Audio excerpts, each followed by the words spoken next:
Génesis capítulo 3. Vamos a estar hablando algo de ahí para saltar al 4. Ahora, gracias al Señor hemos podido avanzar ya con Génesis y nos queda harto recorrido todavía, así que si ya está ansioso por terminar, déjeme consolar lo que le quedan 47 capítulos, que tranquilo, ¿ya? Así que no hay mucho con eso. Así que creo que el crecimiento, personalmente, y veo en la Biblia que el crecimiento es lento, uno no puede apurarse en crecer. Y como tampoco estoy apurado, así que la idea siempre es poder exponer el texto de forma clara, tranquila, y que juntos aprendamos de lo que el Señor nos quiere decir. Ahora, con eso quiero decir, obviamente, que para mí es uno de los libros que creo que todo creyente debe saber, es Génesis. ¿Por qué? Porque en Génesis se plantea todo lo que el creyente necesita saber desde su base. Ya, y se lo digo en temas teológicos y en temas prácticos. Ya, ahí en Génesis vemos el inicio del matrimonio, el inicio de la creación, o principio de la creación, principio del matrimonio, principio de los hijos, el principio de la sociedad, etcétera, etcétera. Entonces, en realidad es importante, creo yo, poder entender la base. Si no entendemos la base, creo que probablemente vamos a tener serios problemas más adelante. Entonces, hasta ahora hemos visto hasta el capítulo 3, ¿ya? Y obviamente el capítulo 2 es, como diríamos, en un sentido, lo que hace Moisés es centrarnos en una pareja. ¿Se acuerdan? Génesis capítulo 1 describe los días del Génesis. 1, 2, 3, 4, 5, 6, ¿cierto? 6 días hizo Dios todo lo que vemos y el séptimo cesó de crear. Y obviamente el capítulo 2 de Génesis se enfoca en el día sexto, ya como Dios crea a la primera pareja y empieza a desarrollar todo el plan de redención para con el hombre. Ahora, ya en el capítulo 3 vemos y hemos visto y vimos la caída del hombre ya en 3 etapas. Ya vimos la tentación del hombre, la responsabilidad del hombre y las consecuencias del hombre. Y creo que les quedó claro que todo pecado, querido, ya sea por consecuencia de Adán o por nuestras propias acciones, tienen consecuencias. Todos. Sean consecuencias positivas o sean consecuencias negativas. Pero todo lo que hacemos tiene consecuencias. Así que cuando vemos Génesis, y en particular el capítulo 1, vemos por primera vez también lo que es las bendiciones del Señor. ¿Se acuerdan? Génesis capítulo 1 vemos que Dios bendice a su creación. Cuando habla de creación vemos la primera bendición en Génesis capítulo 1 verso 22, cuando Dios dice fructificad y multiplicaos, y le dice a las aves y a los peces del mar, fructifiquen, llenen esto que ya he creado. Y vemos la primera bendición del Señor. Y posteriormente, también en el versículo 28, Él despliega su bendición sobre los animales terrestres y su creación máxima, que es el hombre. Y la mujer dice, fructificad y multiplicaos, llenad la tierra y sojuzgadla y señoread en los peces del mar, las aves de los cielos y en todo lo que se arrastra sobre la tierra. Entonces, en estricto rigor, una de las cosas, querido, que vemos, gracias, es exactamente eso. Vemos desplegar la bendición de Dios en todo o en toda su creación. Ahora, la semana pasada hablamos algo importante sobre el matrimonio, y una de las cosas que les dije es que a veces pensamos que el matrimonio es solamente bendición del Señor sobre el creyente, y déjenme decir que en realidad no, el matrimonio es bendición del Señor sobre el incrédulo y sobre el creyente, porque es la base de donde Dios establece todo. Entonces, si hay matrimonios en la sociedad más comprometidos, en realidad crea una sociedad más fuerte, más comprometida con la familia. Y eso es básicamente una cosa fundamental. Entonces, cuando vemos eso acá, en Génesis, cómo Dios despliega su bendición en los animales terrenales y también en el séptimo día que cesó de crear, vemos cómo Dios con eso muestra que Él es el sustentador de todas las cosas. Él hace todas las cosas y Él mismo las sostiene, Él mismo las cuida, Él mismo las preserva. Y cada criatura en el mundo está a expensas de Dios, sea en el creyente o sea el incrédulo, aunque el incrédulo no quiera. Dios es quien lo sostiene. Y ahí vemos esa bendición desplegarse desde Génesis hasta ahora. ¿Ya? Entonces, Dios desde el inicio de la creación despliega esa bendición, su bendición sobre su creación y en particular sobre el hombre que había formado para regir sobre su creación. Ahora, personalmente, queridos, creo que no hay hombre, y se lo digo muy honestamente, no hay hombre en el mundo que no quiera la bendición de Dios. Yo creo que todos, tanto creyentes y muchos incrédulos, quieren que Dios los bendiga en lo que hacen y en lo que no hacen. A veces de una forma media mística, en el caso de los incrédulos, y también a veces en los creyentes. Queremos la bendición del Señor, queremos que el Señor nos guarde, nos proteja, y en eso vemos su bendición y de muchas otras formas. Ahora bien, la palabra bendición es una palabra interesante cuando vemos el texto. De hecho, primariamente cuando vemos la traducción griega de la palabra hebrea acá, en su uso original se puede ser traducida como hablar bien o buen hablar. Básicamente tiene que ver con esa idea de hablar bien de algo o de alguien.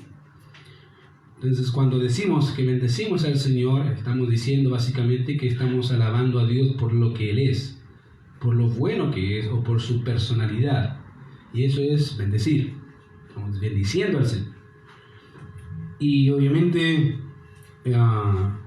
puesto que Dios es personal, ya la bendición no es mágica, sino que se relaciona con el dar libre y generoso de Dios, obviamente, y la creación depende de esa bendición divina. Como dije, queridos, el hecho de que Dios haya bendecido su creación nos hace y nos muestra que dependemos de Él. Quiéralo o no, el hombre depende y al mismo tiempo su bendición está desplegada sobre el hombre y su mujer en todos los aspectos. Entonces, cuando vemos Génesis capítulo 1, vamos a ver la bendición de Dios, y en el capítulo 2 vemos la bendición de Dios, y antes de la caída vamos a ver la bendición de Dios. Pero hay una palabra que generalmente va seguida junto con la bendición, que es la maldición. Aunque usted no lo quiera, generalmente esas palabras están muy asociadas la una con la otra. Y obviamente la maldición es algo que no queremos. Ningún hombre cree o quiere maldición de Dios sobre su cabeza. Y cuando vemos los acontecimientos en Génesis capítulo 3, fíjense que es interesante notar que ahí aparece la primera maldición post caída. En Génesis capítulo 3 dice ahí, verso 14, y Jehová Dios dijo a la serpiente: por cuanto esto hiciste, maldita serás entre todas las bestias y entre todos los animales del campo. Primera maldición. Y la primera maldición que vemos es sobre una criatura que no es mitológica, es real, llamada serpiente. Y Dios dice: mira, maldita serás sobre todas las bestias. Y esa maldición tiene obviamente ciertas cosas. Una dice: sobre tu pecho andarás. Por eso muchos teólogos piensan que probablemente la serpiente antes de la caída seguramente tenía patas. Porque el hecho de arrastrarse fue consecuencia de la maldición de Dios sobre la serpiente, y por eso ahora cada vez que vemos serpientes, vemos que la serpiente se arrastra. Entonces eso muestra, y se piensa, lo más seguro, que la serpiente antiguamente precaída era un animal con 4 patas, y después, por consecuencia de la maldición de Dios sobre ella, quedó sin patas. ¿Ya? Entonces véalo de esa forma, es algo muy, muy visible. Tú lo puedes ver, ves una serpiente, no tiene patas. ¿Ya? No es producto de la evolución, es un producto de la maldición de Dios sobre ese animal diminuto. Ahora, obviamente es interesante notar que la bendición de Dios siempre va acompañado de actos, de la misma manera que la maldición de Dios va acompañada de actos, de dichos que Dios dice y de cosas que pasan. Siempre es así. Te pongo un ejemplo. Cuando vemos Deuteronomio, las bendiciones sobre la nación de Israel en el pacto, el Dios dice: si tú obedecieres a mi voz, yo te voy a bendecir. Y pues va a bendecir el fruto de tu vientre, tu grano, tu mosto, todo lo que hagas va a ser bendito. No va a haber mujer que sea estéril, porque todas van a poder tener así. Y empieza a desplegar y dice, en realidad, cuando ustedes sean obedientes, yo voy a cumplir mi pacto. Y generalmente cuando leemos esas bendiciones, creo que, y vemos que Dios plantea esa bendición sobre la nación del pacto, uno dice, wow, me encantaría poder estar ahí, pero se le olvida leer la segunda parte. Dice, maldito serás cuando no quieres escuchar, cuando no quieres obedecer, y empieza, maldito, ¿y qué va a pasar? Voy a maldecir tu grano, tu mosto, tu tierra, tú empiezas a la letra, así, y cuando vemos la historia de Israel, fue exactamente lo que Dios dijo, fue lo que hizo. En consecuencia, a las obras que la nación debía hacer, que era ser obediente al pacto de Dios con ellos. Bueno, aquí vemos, obviamente no estamos en un contexto del pacto, pero sí vemos en realidad que Dios lleva a cabo un plan. Y en ese plan es Dios desplegando su bendición sobre la creación y también su maldición post-caída. Y la primera criatura es una mujer, que es una serpiente, ¿ya? Y después, posteriormente, hay otra maldición, y es sobre la tierra. Y dice, maldita la tierra. Ahora es interesante, queridos, notar que en ningún momento Dios maldice al hombre. Y fíjense, es interesante, incluso en la caída misma, Dios no maldice a Adán y Eva. Dios maldice a la serpiente, Dios maldice a la tierra, pero no maldice a Adán y Eva. Por lo tanto, la primera maldición que vemos directamente sobre un hombre es Caín. Es interesante porque cuando vemos las cartas en el Nuevo Testamento, hay una que dice que en realidad Caín era del maligno. ¿Y por qué causa mató a Abel? Porque sus obras eran justas y las de él no. En otras palabras, el enemigo después de la caída se hace presente en muy poco tiempo en una persona llamada Caín. Y vemos que las obras de Caín manifiestan a quien pertenece. Es interesante notar que a veces no queremos darnos cuenta de ese producto. E incluso en el creyente, aunque pertenece a un Señor y a un Dios, ¿cierto? Pertenecemos al Señor que es Jesucristo, somos suyos. Eso no significa que de vez en cuando nuestra carne y Satanás nos susurren al oído para hacer aquello que Dios no quiere que hagamos. ¿Te ha pasado? Hace un tiempo atrás me acuerdo que estaba trabajando con un amigo pastor, estábamos construyendo su casa, y me dijo, vamos a comprar a la esquina, creo que cemento, que nos faltó. Ya, vamos. Y dije, lleva tú esta carretilla, yo llevo la otra carretilla. Ya. Vamos llegando a la ferretería, y la ferretería igual era grande, tenía ventanales, vitrinas, y sin querer pongo ¿cómo se llama? El carro para apoyar al ladito de la vitrina, y sin querer se me pasó la mano y me rompí la vitrina. Rompí toda la vitrina, no siquiera fue un poquito, porque toda la vitrina. Dije, ¿qué hice? Y me acuerdo que en esa ocasión entramos con este amigo y dijo, ¿sabes qué? Quiero cemento, quiero 4 sacos de cementos y que me digas cuánto sale la vitrina de afuera. Y el dueño, ¿qué? Sí, quiero que me digas cuánto sale. Ya está. Y yo voy a tener esa escena así como, ¿qué hice? Y salimos, pagó, dije, ok, usted me avisa, y como ya se conocían, usted me dice después y arreglamos. Ya, le dijo. Cuando salimos, el pastor sabiamente me dijo, ¿escuchaste al enemigo decir quédate en silencio? Y en realidad dije sí, porque no se habían dado ni cuenta que habíamos roto el vidrio. Me dijo, Interesante. Y eso me hizo pensar que a veces Satanás o nuestra propia carne nos susurra, dice, nadie sabe. Cuidado. Cuidado con eso, porque en realidad siempre hay que recordar que hay un Dios que todo lo ve. Todo lo ve.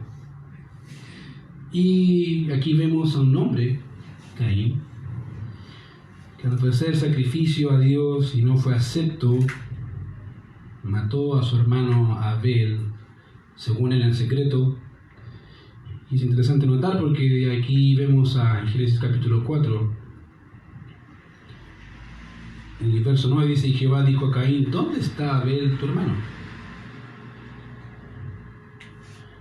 Y he comentado, querido, que cuando Dios te haga algún tipo de pregunta así, y tú sabes que estás haciendo algo que a Dios no le gusta, mejor confiesa. Y ese tipo de preguntas no es la primera vez que lo hace. De hecho, vimos en Génesis capítulo 3 que Dios le dice a Adán, Adán, ¿dónde estás? Y Adán dice, me escondí porque vi que estabas desnudo. Y Dios le dice, ¿quién te enseñó que estabas desnudo? ¿Comiste del árbol del que te dije no comieses?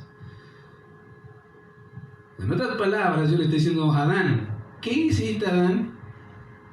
Y Adán dijo, en realidad no, teniendo la oportunidad de decir, Señor, lo que hizo fue que comí del árbol, él dijo, la mujer que me diste.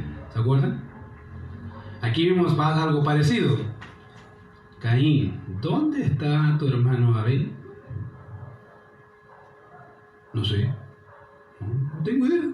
¿Soy yo acaso guarda de mi hermano? Querido, cuando a veces sabes que estás mal con Dios y que hiciste algo que a Dios le ofende y quieres tratar de ocultarlo y Dios te confronta así, confiesa. Es lo mejor. Porque si no vas a cargar las consecuencias. Y no es un patrón que solo vemos en Génesis. Si tú ves Hechos, vas a ver un caso de Ananías y Zafira, ¿te acuerdas? Y después de haber muerto Ananías, Pedro, guiado por el Espíritu Santo, le pregunta a su esposa, ¿vendisteis en tanto la heredad? O sea, si te pregunta alguien, se supone que nadie sabe, y te pregunta, ¿la vendiste en este precio o no? ¿Qué tenía que haber hecho Zafira? ¿Sabes qué? Sí, Pedro, en realidad nos pusimos de acuerdo con mi esposo para sacar del dinero y ser reconocidos. ¿Pero qué hizo Zafira? Sí, en tanto.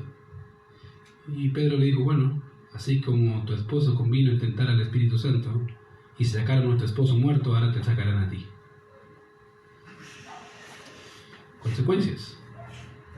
Y aquí vemos un hombre con consecuencias. Y cuando Adán y Eva pecaron y experimentaron las consecuencias de su desobediencia, como dije, se despliega la primera maldición sobre la serpiente, sobre la tierra, pero esta que vemos en Génesis 4 es la primera maldición que vemos sobre un hombre, Caín. De manera que hay un pecado que ha sido y que es confrontado de parte de Dios. Y cuando llegamos a nuestro texto podemos recordar la escena, obviamente, en donde Caín asesina a su hermano Abel y en donde la maldición de Dios recae sobre su cabeza, diciendo en el verso, ahora pues maldito seas tú, verso 11 del capítulo 4, ahora pues maldito seas tú de la tierra que abrió su boca para recibir de tu mano la sangre de tu hermano. Tú eres maldito. Y es interesante notar que el texto nos dice, y lo digo obviamente por la primera expresión que encontramos ahí, cuando dice, ahora pues maldito seas tú de la tierra, porque esa oración puede tener dos sentidos. Ya puede aplicarse o puede estar hablando, en primer lugar, puede estar hablando que Caín es echado de la tierra para que no pueda descansar en paz. Algunos piensan eso, que esa expresión cuando dice maldito seas tú de la tierra tiene que ver con que es echado para que no descanse en paz. O puede estar hablando de que la tierra dejará de producir como la hacía cuando labraba la tierra, ¿se acuerdan? Cuando ofreció sacrificio. Ahora, si me preguntan a mí, lo más sensato es pensar la segunda opción, que tiene que ver con que la tierra no va a producir como le producía. ¿Por qué? Bueno, Mira lo que dice el texto siguiente. Cuando labres la tierra, no te volverá a dar su fuerza. O sea, si la tierra ya nos daba su fuerza como antes de la caída, ahora es peor. Si ya a Caín le costaba producir, ahora le costaría mucho más. Y ahí vemos a Caín y Dios diciendo: cuando labre la tierra no te volverá a dar su fuerza, errante y extranjero serás en la tierra. Y con eso podemos ver que no solo la bendición de Dios sigue vigente para con Caín en el sentido de que debe procrear, que era la primera bendición que vemos en Génesis 1:28, sigue vigente, sino que obviamente vemos que Dios es quien mantiene a Caín, quien lo sustenta, pero también vemos la severidad de sus palabras en relación a la maldición de Dios sobre su persona. O sea, a veces creo que la gente ignora que Dios, querido, es fiel en lo bueno y en lo malo. Bueno, para nosotros, ¿ya? Según perspectiva humana. Cuando Dios dice: yo te voy a maldecir, querido, así como Dios te bendice, Dios te va a maldecir. O como dice en este caso con Caín.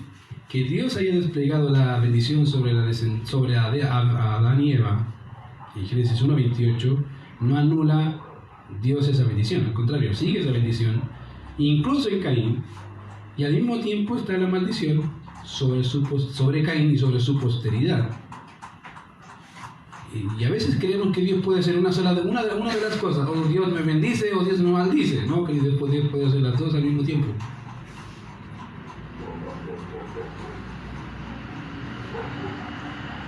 Y eso es algo que tú ves acá. Dios puede hacer las dos cosas. Entonces, fíjate que al ver obviamente las consecuencias y al ver la sentencia de Dios sobre su vida, Caín se desesperó. Es interesante notar que como a pesar de la crudeza de su delito, Caín se desespera al escuchar la sentencia. El pecado muchas veces, querido, puede llevarte a ser obstinado. Te lo digo honestamente, el pecado muchas veces no solamente es la consecuencia del orgullo, sino que el pecado muchas veces te lleva a ser obstinado. Y Caín era uno de estos. Y dice: pero ¿cómo sabes que es obstinado? Bueno, te voy a ayudar a ver cómo era de obstinado. Fíjate que él no reconoció su pecado, ni mucho menos asumió a las consecuencias de sus actos. No hay ningún texto, querido, no hay ningún texto en las escrituras que digan que Caín se arrepintió. No hay ninguno. No hay ninguno que dice: ¿sabes qué, Dios? Me arrepiento porque sí, maté a mi hermano, yo lo hice. No hay ninguno. No le importó, querido, exactamente lo mismo lo que Dios pensara del asesinato. Obstinado. Y querido, el pecado puede hacernos obstinados. No me importa lo que Dios diga, no me importa lo que el pastor me diga, no me importa lo que las escrituras, no me importa.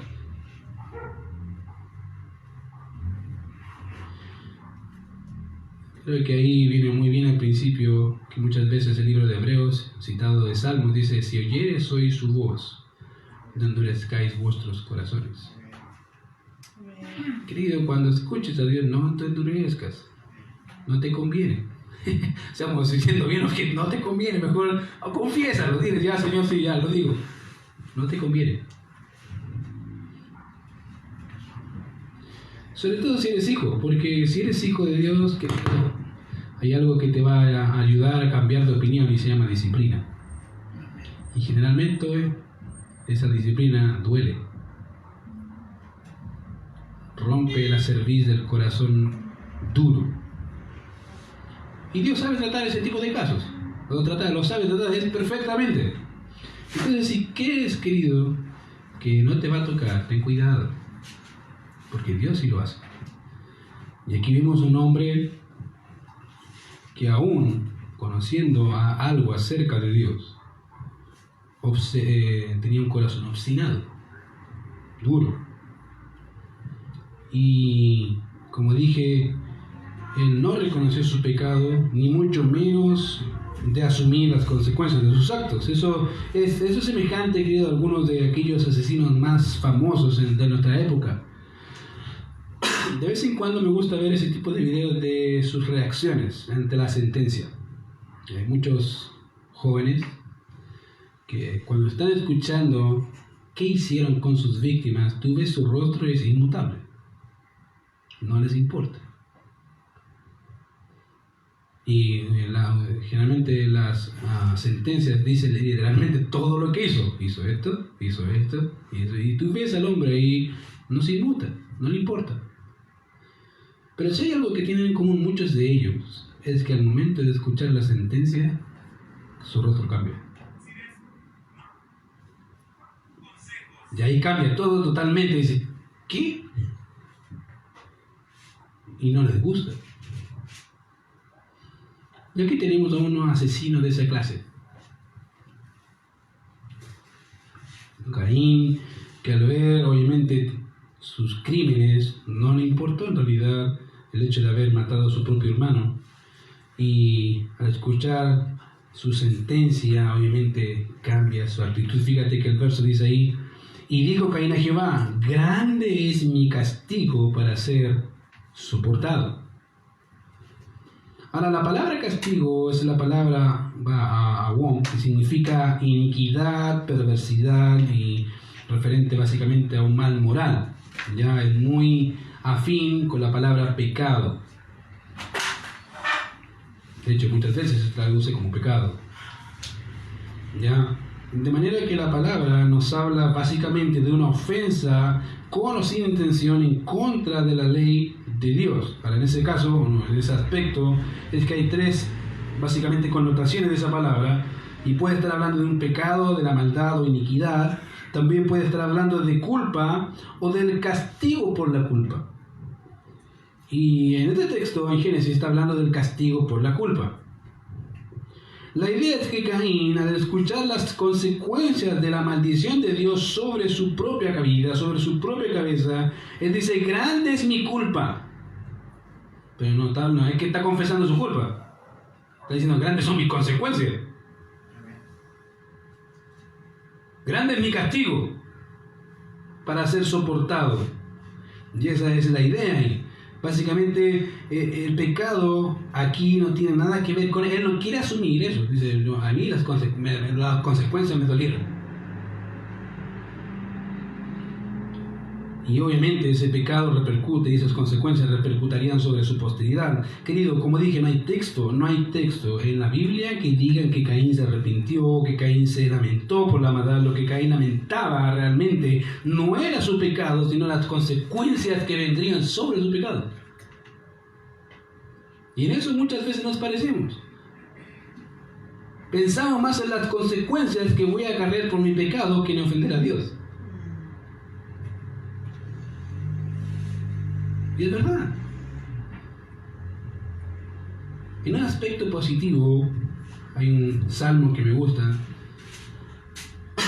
y que habla de que es Salmo 35, creo que si bien no me equivoco, de que mira ahí, que habla de lo mismo pero en un aspecto positivo y que generalmente el creyente lo da vuelta o lo invierte. Mira acá. No, pues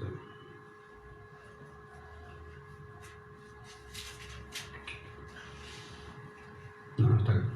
Vamos, 25 es 9 minutos. Ya, no importa. Pero generalmente, querido, una de las cosas que invertimos incluso son las bendiciones. Querido, ¿quién no quiere la bendición de Dios? Todos, ¿cierto? Creo que no hay persona, como dije, que no quiera la bendición de Dios. La pregunta es, ¿quién quiere a Dios de la bendición? Y eso es otra cosa. Invertimos. Ahí sí, invertimos el orden. Generalmente el hombre creyente y no creyente quiere la bendición, pero muchos son los que quieren la bendición, pero no al Dios que la da. Están tan aferrados a querer esa bendición que no les importa lo que Dios demande para tenerla. Ellos quieren la bendición, no importa lo que Dios diga, no importa lo que Dios quiera, no me importa Dios, yo quiero la bendición. Y a veces somos igual. queremos tanto la bendición que se nos olvide que si Dios no me da la bendición, como casi nos morimos, ¿cierto? Señor, me voy a morir si no me das esa bendición. Y nos ignoramos que la mejor dicha y la mejor gozo que puede tener el creyente es Dios mismo. Querido, lo mismo pasa con las consecuencias. A veces no nos importa haber ofendido a Dios, nos importan las consecuencias que vienen por nuestra desobediencia. Y Caín era ese. No le importaba si se asesinó a su hermano, lo que le importaba es que más encima ahora tiene que cargar con consecuencias. Querido, lamentablemente somos muy parecidos a Caín, aunque no lo queramos. Caín no le importó la vida de su hermano Abel, sino solamente poder llevar a cabo sus obras sin consecuencias. Ya, fíjate que el texto más adelante dice ahí en Génesis 4, he aquí, me echas hoy de la tierra y de tu presencia me esconderé, y seré errante y extranjero en tierra, y sucederá que cualquiera que me hallare me matará. Todavía sigue pensando en consecuencias. No le importa a Dios, ¿se fijan? Señor, lo que me importa es que si ahora salgo me van a matar.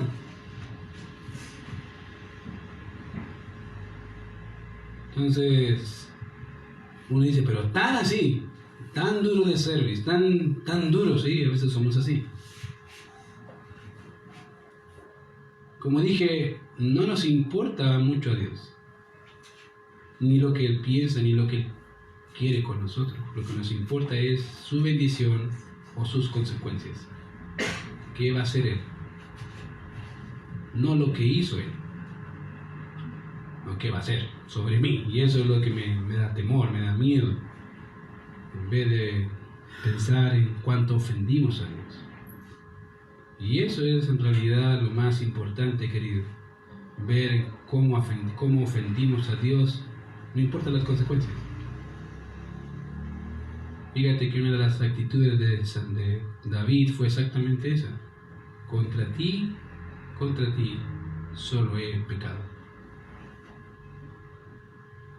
Eso es lo que yo creo que lo que más, y lo que vemos en el texto, es lo que Dios más lamentaba, no fue la consecuencia de su pecado, fue haber ofendido a su Dios.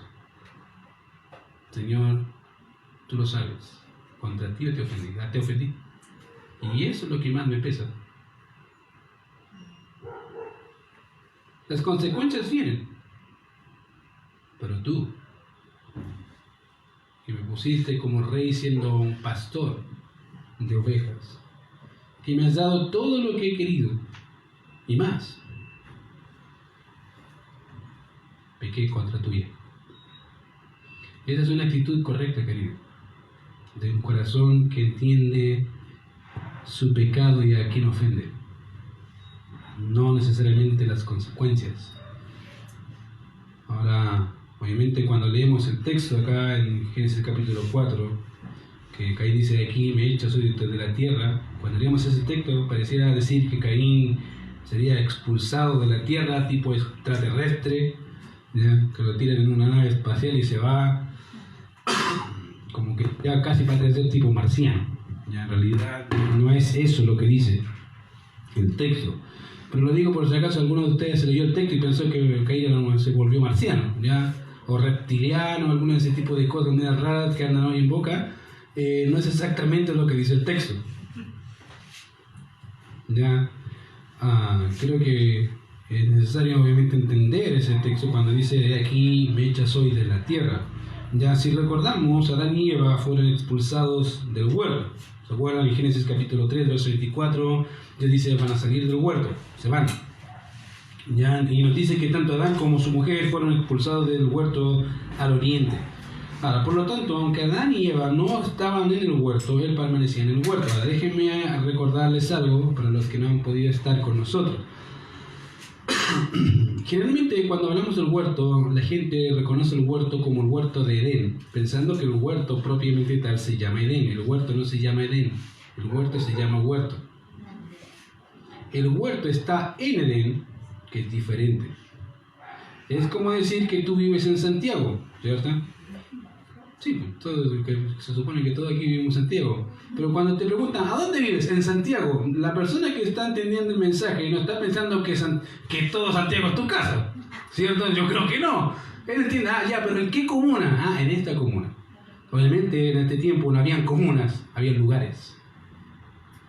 Y Edén era la provincia de Edén.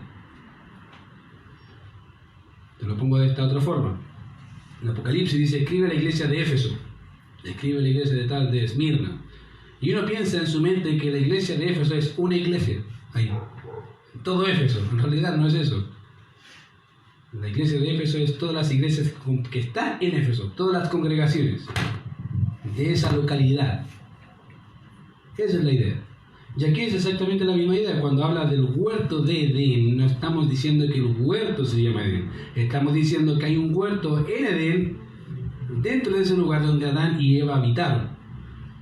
Cuando Dios los expulsó de ese huerto, ellos seguían en Edén, pero ya no en el huerto, al oriente del huerto. Y eso es lo que dice el texto. ¿Ya? Entonces, en ese contexto es donde seguramente Caín y Abel desempeñaron sus funciones, sus labores. Por un lado tenemos a Caín, que era obviamente un granjero, un agricultor, que obviamente trabajaba la tierra, y por otro lado tenemos a Abel, que era un pastor de ovejas. Ahí está. Ellos desempeñaron esa labor, sí, probablemente en Edén, pero no en el huerto, por si acaso. El huerto ya está sellado, está bloqueado, aunque quisieran entrar, no pueden entrar.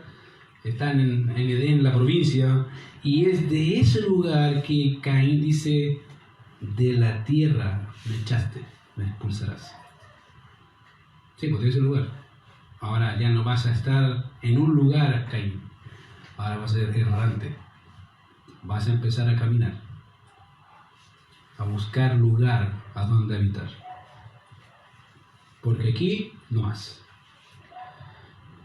Entonces, para aquellos que no nos han seguido, la idea es que puedan entender que cuando digo Edén, no estoy pensando en el huerto muchas veces, ¿ya? A veces se lo voy a decir el huerto de Edén para que entiendan qué es el huerto, a veces voy a decir Edén como la provincia, ¿ya? Ahora, fíjense que es interesante, porque aquí dice, hoy me echas de la tierra, que era al oriente de Edén, y de tu presencia me esconderé, y seré errante y extranjero en la tierra. Sí, ya no vas a estar en un lugar, vas a ser errante y extranjero en la tierra, y sucederá que cualquiera que me hallare me matará.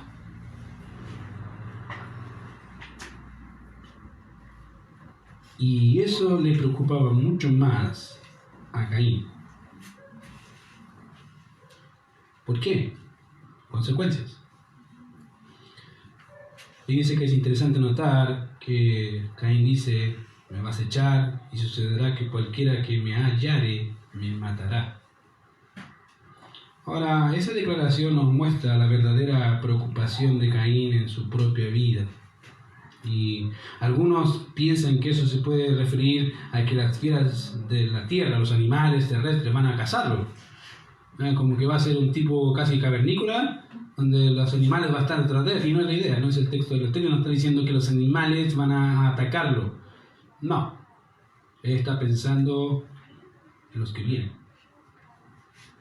Deben recordar, y típicas preguntas que a veces hacen los incrédulos, dicen, si solamente estaban Adán y Eva, y Caín y Abel, ¿de dónde salimos todos? Típica pregunta.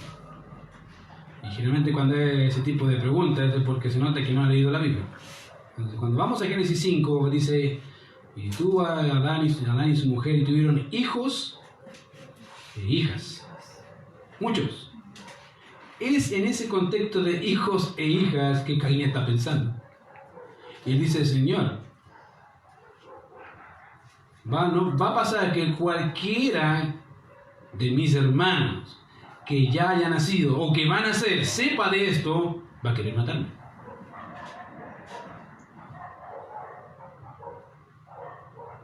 Y en eso está pensando Caín. Ya, Caín no le importó cometer el pecado contra Dios, sino que lo que lamentaba eran obviamente las consecuencias, y en este contexto que alguien va a tener que lo iba a matar, y de su descendencia. o de sus hermanos. Ahora, obviamente Caín teme en que la familia de Adán y Eva tomaran revancha o represalias en contra suya por los actos cometidos en contra de Abel, lo que nos dice que para ese entonces ya habían muchos hijos o hijas de Adán y Eva. ¿Se fijan? Porque si no, no tendría por qué preocuparse. Entonces, lo más seguro es que para ese entonces ya Caín y Abel no eran los únicos, ya habían otros. Ahora, la gente dice, entonces, ¿por qué Caín y Abel son los personajes del capítulo 4? Porque deben entender, queridos, que el libro de Génesis es un libro que cuenta los orígenes de la nación de Israel, desde la nada hasta constituirse como nación. No está hablando principalmente de cómo todos fuimos creados, eso es parte de la historia. La idea de Génesis es establecer los orígenes de la nación de Israel en relación al pacto con Dios. Eso sí. Y en ese contexto es que empieza a seleccionar a personas. No habla de todos. No, Génesis no es un libro que te va a decir todos los nombres de todos los habitantes del mundo. No. Lo que me importa son las personas. Y estas son las que necesitamos aprender. Y así sucede con muchos. Y este es un ejemplo. Para ese entonces ya habían muchos, probablemente hijos e hijas, y dentro de esos muchos estaban Caín y Abel. Entonces a Caín le preocupaba que de la descendencia o de Adán y Eva, hermanos de sus hermanos, los que nacieran o los que estaban quisieran matarlo. Y eso era lo que a él realmente le preocupaba, se lamentaba y le decía al Señor, cualquiera que me hallare me va a matar. Ahora, si hay un principio, querido, que Caín entendía, era que la sangre demanda sangre. En palabras contemporáneas, podríamos decir que sería la pena de muerte. Caín entendía, fíjate, ya capítulo 4, Caín ya entendía una cosa, pena de muerte. Si yo maté, ¿qué va a pasar? ¿Me van a querer qué? Matar. Es lógico. Y eso muestra, querido, la necesidad del hombre de justicia. De hecho, un escritor y comentarista llamado Kevin Dillich dicen: es un principio de equidad inscrito en el corazón del hombre, y que Caín viera la tierra llena de vengadores es como un asesino que ve espíritus que buscan venganza dispuestos a torturarlo en todo momento. Así lo veía Caín.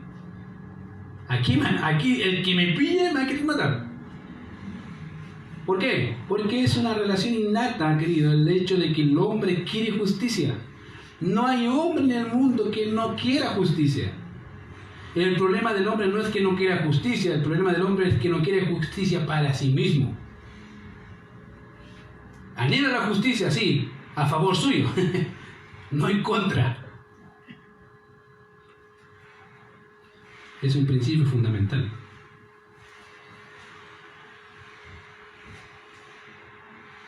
Y eso es un problema cuando no se hace justicia. Por eso hoy más que nunca la gente reclama justicia. Porque no la hay. Si yo hiciera una encuesta, ejemplo, y dijéramos, ¿tú crees que aquel que es un asesino merece morir? Yo creo que casi el 80% de la gente diría sí, merece morir. ¿Y un violador? Merece morir. Muchos dirían merecen muerte. ¿Por qué? Porque dentro de sí mismos hay algo que se llama justicia. Tienen ese anhelo y ese deseo de que se haga justicia. Y como dije, eso está bien. El problema es que quieren que se le haga justicia, no que esa justicia sea en contra suya. Y es un problema. Y aquí vemos a Caín, realmente que demanda justicia, fíjate.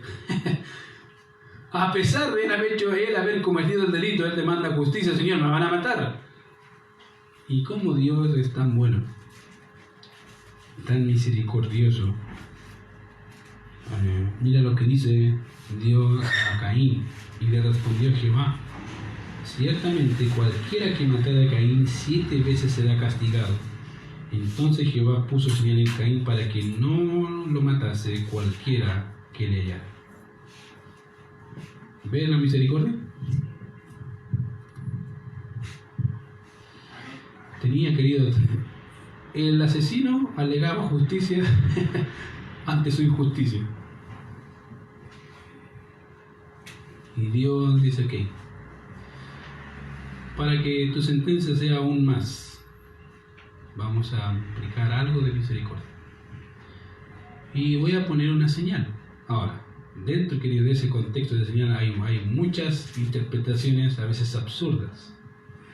Algunos piensan que la señal hecha a Caín es, en este caso los mormones pensaban eso en su tiempo, era ser negrito, un morochito, de verdad. Pensaban eso.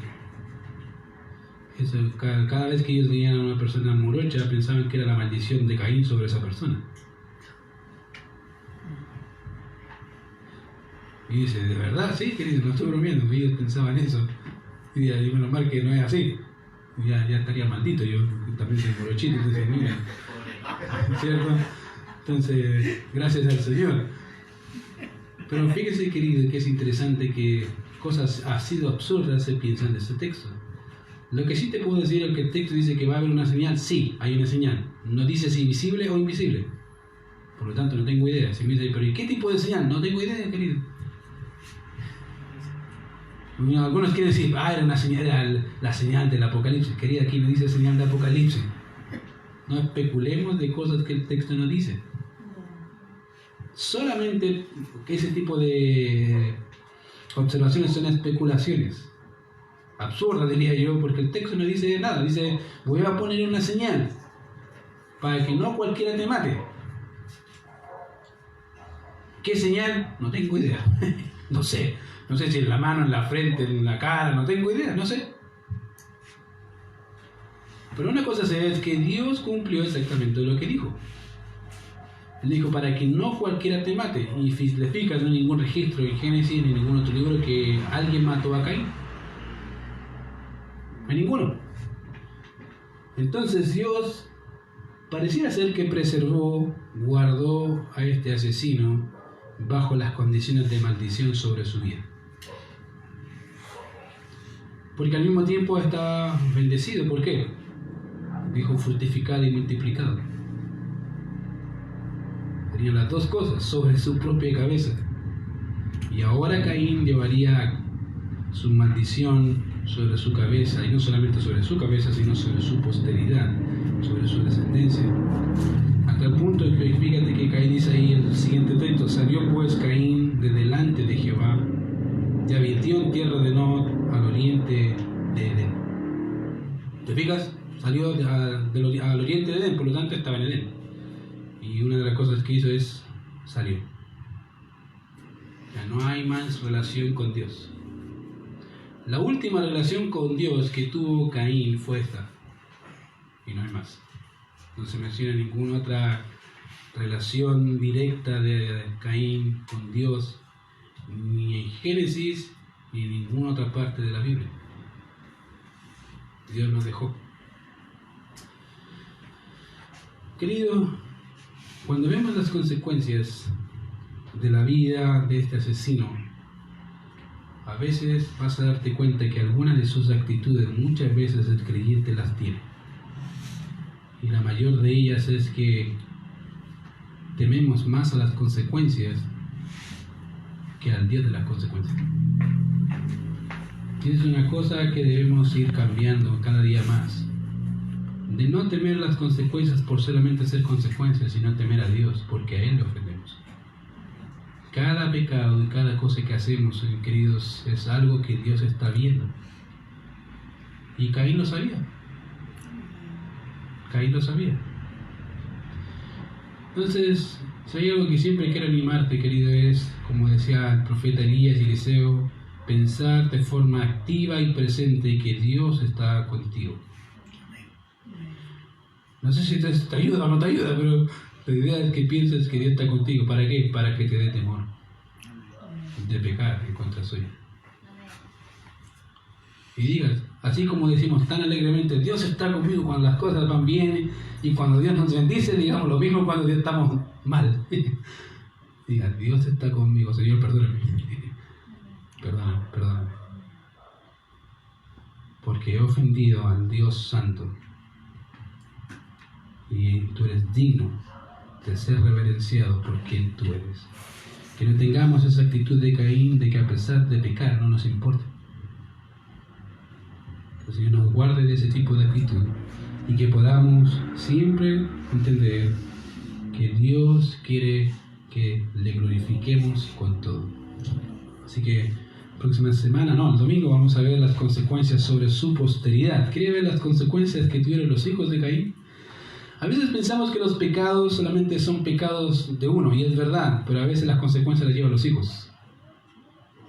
Y ahí es donde se agrava el problema. Así que, ¿cuáles son las consecuencias? Las vamos a ver el próximo domingo. Ya, vamos a ver. Señor, te damos gracias, Padre, por este tiempo. Gracias porque tú eres bueno, porque eres misericordioso con nosotros, Señor. Y Señor, te ruego que esta actitud de Caín, Señor, se aleje cada día más de nosotros, Señor. Porque reconocemos que muchas veces nos tememos más a las consecuencias de nuestros pecados, Señor, que al hecho mismo de ofenderte a ti. Y Señor, perdónanos por tener esa percepción, Señor, del pecado y de la maldad. Ayúdanos, al contrario, que cada momento, al momento, el deseo de querer pecar, podamos recordar que tú estás con nosotros así como siempre lo estás. Y que eso refrene nuestra vida de pecado, nuestra maldad. Y te demos gracias, Señor, porque tú nos guardas. Te pedimos, Señor, que nos guíes en todo. Y gracias por todo lo que tú haces por nosotros, Señor. En Cristo Jesús oramos. Amén.